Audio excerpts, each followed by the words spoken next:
YouTube விளம்பரம் மற்றும் தனியார் மருத்துவமனையினரின் மூளைச்சலவையால் தனது மகனை இழந்துவிட்டதாக புதுச்சேரியில் உடல் பருமனுக்கான அறுவை சிகிச்சையில் உயிரிழந்த இளைஞரின் தந்தை வேதனை தெரிவித்துள்ளார். புதுச்சேரியைச் சேர்ந்த ஹேமச்சந்திரன் சென்னை பம்மலில் உள்ள தனியார் மருத்துவமனையில் உடல் பருமன் குறைப்பு சிகிச்சை மேற்கொண்ட போது உயிரிழந்தார். அவரது பெற்றோர் சென்னை பசுமை வழிச்சாலையில் மக்கள் நல்வாழ்வுத்துறை அமைச்சர் மா சுப்பிரமணியனை நேரில் சந்தித்தனர். பின்னர் நியூஸ் 18 தமிழ்நாடு தொலைக்காட்சிக்கு பேட்டியளித்த ஹேமச்சந்திரனின் பெற்றோர் உடல் பருமன் அறுவை சிகிச்சைக்கு தனது மகனின் மரணமே கடைசியாக இருக்க வேண்டும் என்றார். யூடியூபை பார்த்து ஏமாறுறது என்பதை இனி என்னால் ஏற்றுக்கொள்ளவே முடியாது. என் பையன் யூடியூப் நான் பார்க்கல, யூடியூப் பார்த்தா ஏமாந்துருக்காரு.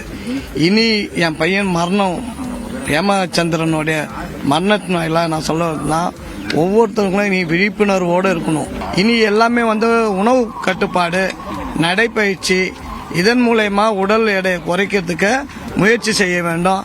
அறுவை சிகிச்சையோ இந்த மாதிரியான சிகிச்சைக்கு யாரும் போகக்கூடாதுன்னு தயவு செஞ்சு கேட்டுக்கொள்கின்றேன். தனது மகனின் மரணத்திற்கு காரணமானவர்கள் மீது உரிய நடவடிக்கை எடுப்பதாக அமைச்சர் மா சுப்பிரமணியன் உறுதியளித்ததாக ஹேமச்சந்திரனின் தந்தை தெரிவித்தார்.